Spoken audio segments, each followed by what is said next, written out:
بسم اللہ الرحمن الرحیم۔ ہم اذان کے فضائل اور اذان کے بارے میں ہم نے سنا۔ اب اذان کے مستحبات ہیں جس کو مندوبات الاذان، اذان کے مستحبات 10 مستحبات ہیں، غور سے سنیے ذرا۔ مؤذن باوضو ہو، نمبر 2 مؤذن سنت سے واقف ہو اور نماز کے وقتوں کو بھی جانتا ہو، نمبر 3 مؤذن نیک ہو، نمبر 4 ہے اذان قبلہ رو کر کو کہے، یعنی قبلے کی طرف رخ کرے، نمبر 5 اپنی دونوں شہادت کی انگلیوں کو کان کے سوراخ میں ڈالے، نمبر 6 ہے حی علی الصلاۃ کہتے وقت اپنے چہرے کو دائیں طرف، حی علی الفلاح کہتے وقت اپنے چہرے کو بائیں طرف، اور یہ ذہن میں رکھے کہ یہ چہرہ صرف گھمائے، سینہ یا قدم گھمانا یہ ضروری نہیں ہے، صرف چہرہ گھمانا ہے۔ نمبر 7 ہے اذان اور اقامت کے درمیان نمازیوں کے لحاظ سے اتنی تاخیر کرے کہ نماز وہ جماعت پا سکے۔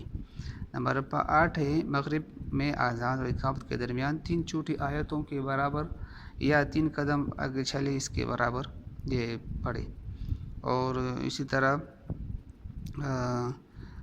حی علی الصلاۃ حی علی الفلاح کے وقت اذان میں جواب دینا، تو اس کے جو اذان ہے وہ اذان کے مطابق جواب دے، لیکن حی علی الصلاۃ حی علی الفلاح میں لا حول ولا قوۃ الا باللہ یہ جواب دے۔ اسی طرح الصلاۃ خیر من النوم یہ لفظ جب آئے تو اس میں صدقت و بررت، اور آخر میں جب یہ اذان ختم ہو جائے تو دعا یہ دے اللہم رب هذه الدعوة التامة والصلاة القائمة آت محمد الوسیلة والفضیلة وابعثه مقاما محمودا الذی وعدته انک لا تخلف الميعاد۔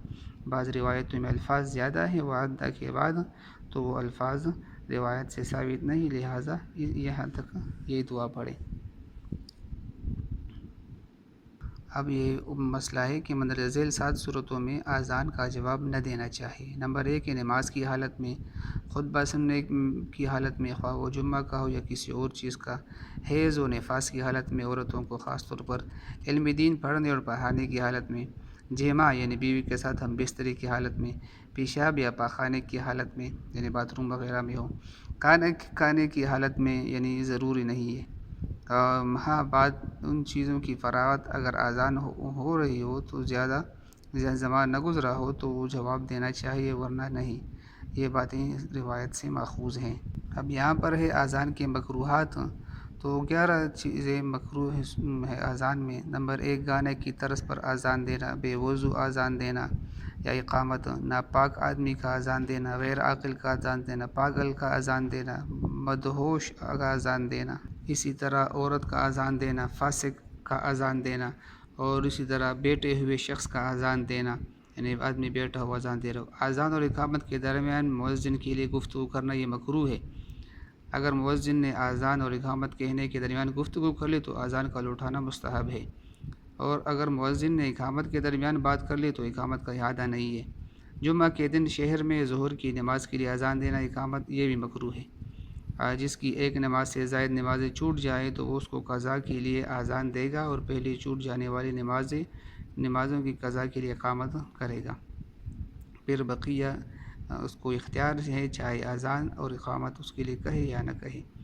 جس مسجد میں اذان اور اقامت کے ساتھ نماز ہو چکی ہے تو اس میں اگر بعد میں آنے والے سب حضرات سب مل کر جماعت کرنا چاہے تو اذان اور اقامت کا کہنا مکروہ ہے، اور فرض عین نمازوں کے علاوہ اور کسی کے لیے اذان و اقامت مسنون نہیں ہے، خواہ فرض و کفایہ ہو، جیسے کہ نماز جنازہ، وتر، عیدین کی نماز، اس کے لیے نماز اقامت نہیں ہے۔ جب بچہ پیدا ہوتا ہے تو دائیں کان میں اذان اور بائیں میں اقامت کہنا یہ مستحب ہے۔